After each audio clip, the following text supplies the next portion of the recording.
Hi everyone, this is a quick video for parents of students who are going to be joining the elementary string program this year. I'm really excited to get things started in the next week or two, and normally we're able to have a Q&A session during open house. That wasn't able to happen this year, and so I wanted to jump on, answer some of the most common questions that we get, and just give you a little bit of an outline of how things are going to work this year and what to expect as we move forward. So.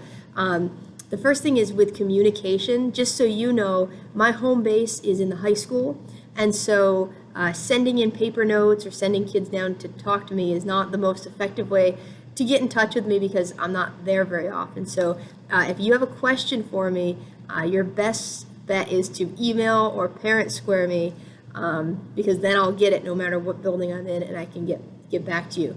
A lot of times students will wait until their next lesson to ask me a question, and then they've waited 6 days when I could have answered it a week earlier in an email. So don't be afraid to reach out. I'm normally pretty good at getting back within the same day.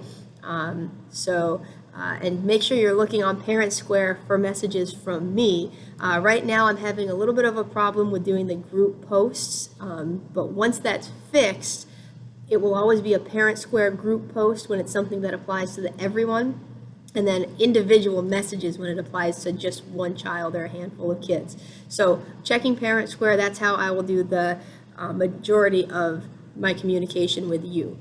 The next thing is about instruments. There's kind of two ways you can go with instruments. You can choose to rent your own instrument, or you can choose to use a school instrument, borrow a school instrument. I'll start with the borrowing the school instrument. We have a limited number of school loaner instruments. Some of them are in better shape than others, but we do our best and try to accommodate as much as we can with that. We can't guarantee that your child will get their first choice instrument. Remember, on the sheet they put 3 different instruments. We can't guarantee that they'll get their first choice if you borrow from the school, just because we do have a limited number of each instrument. But every year since I've been here, we have been able to get an instrument to a student. So I want to assure you that if rentals is not something that you can afford as a family, we will make sure your child gets an instrument, but it might not be their first choice. I will be meeting with kids on Wednesday this week, so tomorrow, to size them, and that's a big part of it, is what do I have for sizes available, and that's once I kind of get an idea of who I have, what sizes I need, I'll start assigning the instruments. Hopefully everyone can get their first choice. Typically I am able to accommodate that, but it kind of depends on the year and who wants what instrument. So more on that soon. But if you are planning to rent, that's something you should start looking at now. I know some people are waiting for me to give them their child's size. Other places will have an online sizing guide that you can measure their arm, and it'll give you a rough estimate of it. Generally is correct.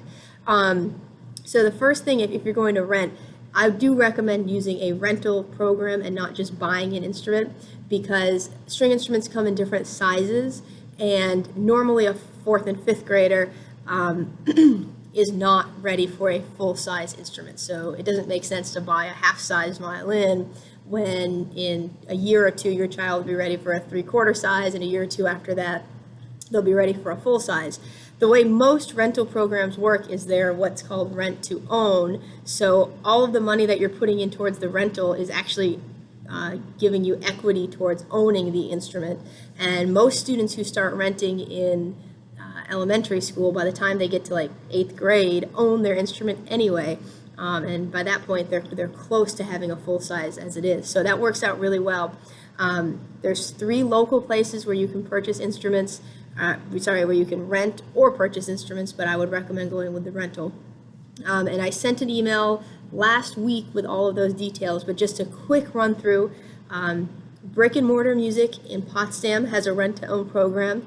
I know that doesn't seem local to be in Potsdam, but they actually will deliver the instruments to Peru School for free. So you can call them, or actually I think you can just order it on their website, and they'll get the instruments here to us within 2 weeks. So Brick and Mortar Music in Potsdam. Vermont Violins in Burlington, again, they often will ship the smaller instruments. Sometimes a cello or bass, you'd have to go over there, but they will ship the smaller instruments to you. And then Rawson's Pianos, which is in the mall in Plattsburgh, He has several instruments, and I believe he also works with Vermont violins as well, so you might be able to coordinate something with him through that. So those are the 3 places that you should look. Please do not buy an instrument on Amazon or eBay. You can find these violin and viola packages for like $60. And every time I've had a child buy one of those, first of all, it's not good quality. They can't learn well on the instrument to begin with. And then normally within 6 months, it does break anyway. So it's really not a good use of your money, and it actually is going to hinder your child's ability to learn the instrument properly. So again, any questions on instruments, send them my way, and I'll be happy to help make sure that either way, if you're borrowing from us or renting, that we get something worked out. Once your student gets their instruments, the next thing is lessons. So our program works on pull-out lessons, which means we pull them from class for part of the day and teach them their lesson during that time. The first thing to know is that I will always send out a lesson schedule ahead of time, and the kids who are the most successful are the kids who go through with their parents and mark their lessons down on a calendar at home or in their planner so they can remember when their lesson is, because you do need to bring your instrument on your lesson day. And I'll tell you, if you don't have your instrument with you, I will have a small number, hopefully, left of instruments you can borrow. But first of all, it tends to be the instruments that are such bad quality that I wouldn't loan them out to a child. So that's going to be tough already. And there's no guarantee it's going to be the correct size. And you can imagine trying to learn a bike on the wrong size bike. It's the same thing with violin. So if your child leaves their perfect sized instrument at home and comes and has to use a different instrument, that's going to, again, make it a lot harder for them to learn and progress. So knowing when your lesson is so that you can remember your instrument.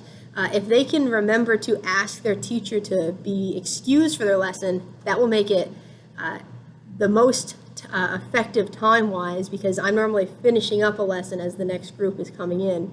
If they don't show up, I will call them as a reminder, but that tends to knock a couple minutes off of our time together. So a lot of kids will set an alarm on their watch or put a little reminder on a post-it on their desk to remember. And it's kind of a process that it takes a little while to get into the groove of it, but a lot of kids by November or so are really good at remembering their lessons. This year I will be in the elementary school 2 days per cycle, so it'll be days 2 and 4 from around 9 to 11:30, and so your lessons will be during that time. If your child misses a lesson, they are welcome to come. Like, let's say they're a day 2 lesson kid and they were out that day. They're welcome to come with another group on day 4. Generally, all of the lesson groups are doing the same thing. I have one group this year that does something different because it's students who have played in past years. But for the most part, all of the groups are doing the same thing. So if you say, hey, my child was out sick today, can they come on day 4? We will find a time for them to come and make up that lesson. And then the last question is about the time commitment at home and how you can support your child as they're learning their instrument. It is really important that you encourage them to be practicing throughout the week, and it's like anything. When your child was learning to read, their teacher asked them to read every night so that they could develop that skill. It's really the same thing with violin or with strings, sorry. If they're only playing their instrument at lessons, they will not learn as quickly as if they're taking time at home to practice. So I generally ask that 3 or 4 times a week they take their instrument out for 10 to 15 minutes and work on the lesson assignment for the week. I also do my best every week to send out a lesson video that reviews and goes through the content that we learned in our lesson, and then I will play through some of the examples, some of the exercises that they were assigned so they can actually play with me as they're learning. That's something that a lot of students have found to be really helpful, and like I said, I try to do that every week. Sometimes there's weeks I miss, but I'll do my best to get that out every week so that they can have that as a resource. So that's about it. Again, if there's anything else that you have questions about that I didn't hit, feel free to send me an email and I'll get right back to you with that. And other than that, just be looking out for instrument information that I'll be sending once I size your students, and then a lesson schedule hopefully within the next week or two we'll be able to get that started. All right, so looking forward to having your kids with us, and have a great day.